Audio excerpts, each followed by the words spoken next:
Buenos días, tardes o noches, depende de a qué horas esté viendo este video. Yo soy Rosalía Arenas Ayala, del Instituto Politécnico Nacional de la Escuela Superior de Ingeniería y Arquitectura, Unidad Tecamachalco. Aquí nosotros estudiamos lo que es la carrera de Ingeniería en Arquitectura. Entonces en este video vamos a abordar la ética profesional del ingeniero arquitecto. Tenemos que empezar con ¿qué es la ética? Y según la información, la ética puede definirse como la ciencia de la conducta moral.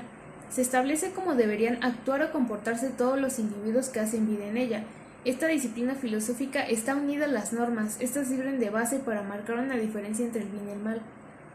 Como sociedad, tenemos normas. Por ejemplo, aquí en México tenemos la Constitución Política Mexicana y ahí nos dice por reglamento, por normas, lo que está bien y lo que está mal. Eso es a lo que quiero llegar. La sociedad te dice que está bien y que está mal, pero como individuo tenemos un criterio propio. Cada individuo es diferente, entonces por ende tenemos un criterio que no es igual al de, por ejemplo, mi mamá o mi papá. Aunque esté en mi mismo núcleo, no quiere decir que yo pienso que eso está bien o que eso está mal. Cada quien lo vive diferente y eso es algo que tenemos. Y vamos a tocar ya lo que es la ética profesional. Y la información dice que la ética profesional consiste en un conjunto de normas y valores que rigen el actuar de los trabajadores en una organización. Se basa principalmente en los valores universales. Por ejemplo, cada empresa tiene sus valores, ya sea responsabilidad, puntualidad, difiere de cada empresa. Y todo eso básicamente se aplica en el entorno laboral. Y si tú como empleado empiezas a ver por tu beneficio propio y no ves las consecuencias que puedes provocar a los demás, eso ya se vuelve un ambiente pues bastante pesado y nada más empiezas a dañar tu propio espacio de trabajo. Por eso ahí como ética entra lo bueno y lo malo, qué está bien, qué está mal. Por ejemplo, un típico jefe. Si este jefe es un señor gritón, que trata mal a las personas y que hasta puede tratar mal a los clientes, no solamente a sus trabajadores, eso va a reflejar mucho en lo que quiere el cliente. Entonces no te van a contratar porque a la gente no le gusta que la traten mal. Y justamente esta pregunta es para que uno piense si realmente uno está haciendo bien siendo de esa manera. Y bueno, ya tocando lo que es la ética profesional del ingeniero arquitecto, aquí hay 5 ejemplos que quiero dar para que se entienda mejor este video y lo que se quiere abordar. El ingeniero arquitecto estará obligado a cumplir todos los deberes que la profesión le impone y a velar por la integridad del patrimonio nacional. Es decir, que nosotros no podemos ir y construir un edificio encima de, no sé, el árbol del tule. No lo podemos ir a cortar porque voy a construir un edificio. No, eso no está bien. Ahí es donde entra la ética profesional. Según el INAH, según varias instituciones que ahorita vamos a abordar, eso no está bien. Esa es una normatividad que ellos tienen y ellos decretaron que eso está mal porque el árbol del tule es patrimonio para nosotros. La otra es que pondrá los medios a su alcance para impedir el ejercicio de la profesión por personas que no llenen los requisitos indispensables de acuerdo con las disposiciones vigentes. Un claro ejemplo son los DROs. El DRO es un director responsable de obra. Y como DRO yo debo de tener una cierta experiencia y obviamente mi título como ingeniero arquitecto, ingeniero civil. Hay muchas cosas que debes de hacer para convertirte en un DRO, porque un DRO es de alguien de mucha importancia. Ya lo vivimos en el país, que mucha gente pues empezó a darle dinero a los DROs para que pues hicieran sus construcciones y vean todo lo que pasó. Muchísimas casas se cayeron, muchísimas casas que no estaban bajo reglamento.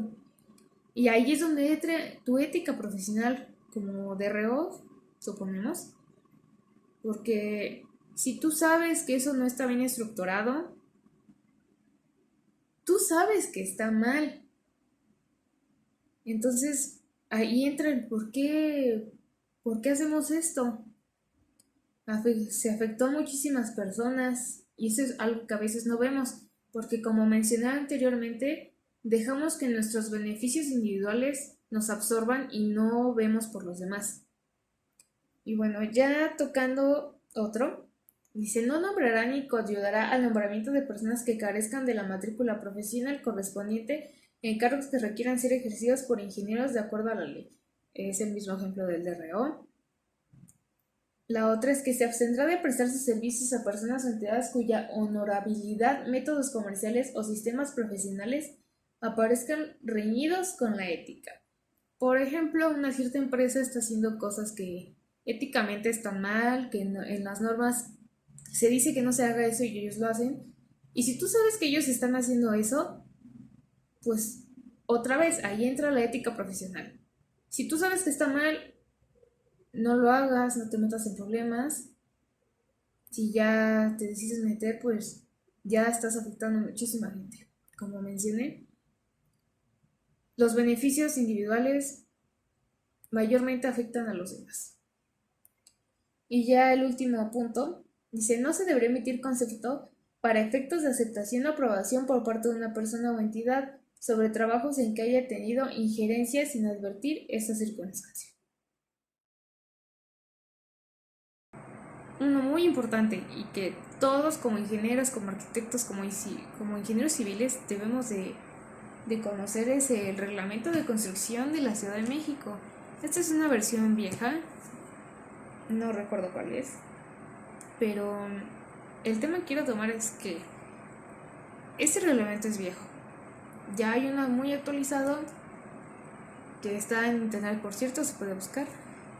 Y si tú diseñas con cosas pues viejas que no están actualizadas en el nuevo, porque hay cosas que sí están iguales, no todo cambia.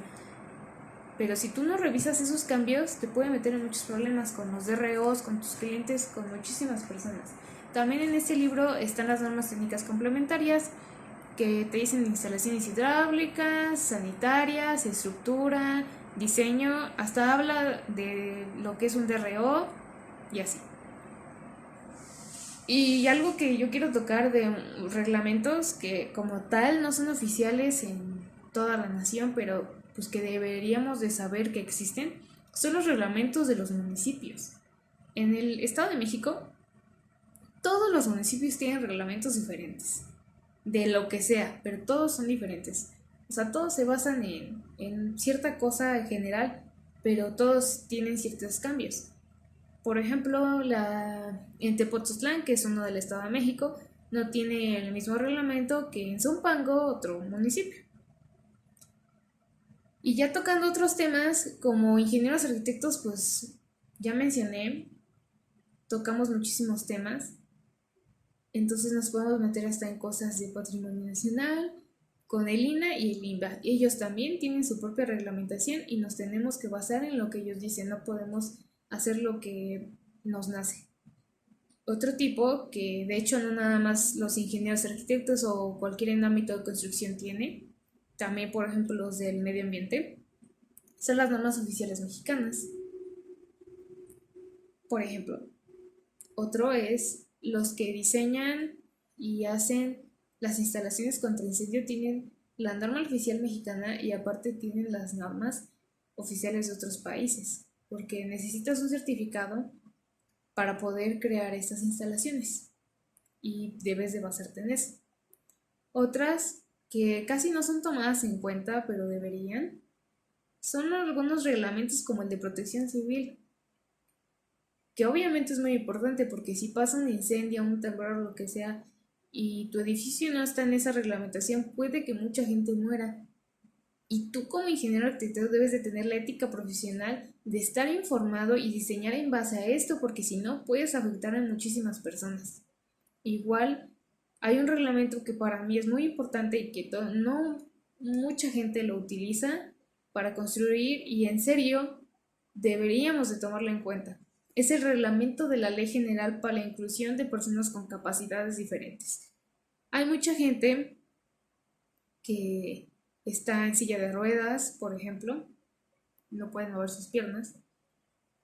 Y en el reglamento dice que una rampa debe tener cierto porcentaje. Si tú le pones de más ese porcentaje, entonces por ende va a estar más inclinada la rampa. Y obviamente una persona pues en silla de ruedas no la va a poder subir sola, va a necesitar de ayuda. Y yo creo que lo que necesita esta gente es que ellos puedan estar circulando por donde quieran sin ayuda, porque hay mucha gente que se siente un estorbo para la gente pues que no estamos así, y ellos no deberían de pensar así, pero bueno. Y ya dando un último ejemplo de reglamentos o leyes en los que nos basamos, son las leyes generales, que también debemos de ver en todo sentido, porque como mencioné, nosotros abarcamos muchos rubros. Un ejemplo es la Ley General de Asentamientos Urbanos. Nosotros debemos de saber qué tiene esa ley, no podemos hacer lo que nos plazca en cualquier lugar. Mi ética personal. Yo siempre estoy diciéndole a todo el mundo este dicho. No hagas lo que no te gustaría que te hicieran aunque te lo hagan. Y es que es bien cierto. A veces la gente no se da cuenta, pero todo se regresa. Un ejemplo muy burdo actual es la sororidad. La típica chica que se la vive quejándose de que su novia le engañó y ella va y se mete con alguien que sabe que tiene pareja. Y yo creo que no hay que verlo tanto en que te estás metiendo con alguien que tenga pareja, sino en el... Le estás haciendo daño a una persona que tal vez no conozcas y no sabes cómo es, o peor tantito, que la conoces y... Hay muchas cosas que ya mencioné y que yo pienso de lo que está bien y está mal. Un ejemplo es lo de la construcción. Para mí está mal que se le deje a las personas que no saben acerca de construir cualquier cosa. Y no porque diga que está feo o X razón, sino porque realmente es importante que construyamos cosas que estén bien, porque muchas o la gran mayoría de cosas que están construidas en México no pasan ni el reglamento, y esas son cosas que debemos de fijarnos muchísimo. Yo ya lo viví, no en carne propia, pero sí lo vi. En Xochimilco en el año 2017 pasó el sismo, mucha gente quedó sin hogar, entonces yo fui con el equipo de básquetbol de la escuela a ayudar a la gente pues que se había quedado sin hogar, a darles pues comida, a ayudarles en lo que se necesitara.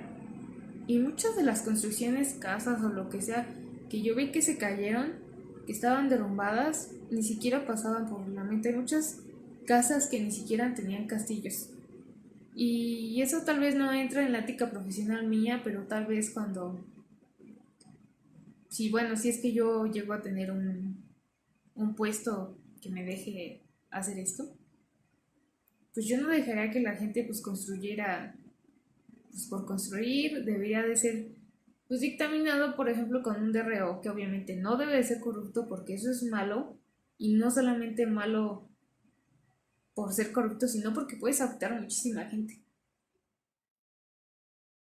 Como conclusión, principalmente de mi ética personal y profesional, primero de mi ética personal, es que debería de tratar de entender un poquito más a la gente.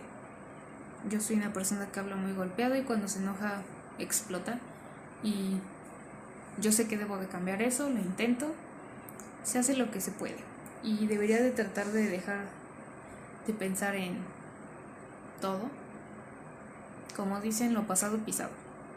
Y ya hablando de mi ética profesional, considero que es buena. Yo siempre trato de darle prioridad al usuario. Tal vez algo que debería de hacerlo más porque no lo hago tanto es actualizarme, como yo estuve mencionando los reglamentos. Siempre que hay que estar informados porque creo que eso entra dentro de nuestra ética, de no estar obsoletos. Un ejemplo claro son maestros o muchísima gente que por no actualizarse hacen los mismos sistemas y siempre hacen lo mismo y no dejan que otra gente aprenda. Y ahí entra la ética de que tú quieres que aprendan o no.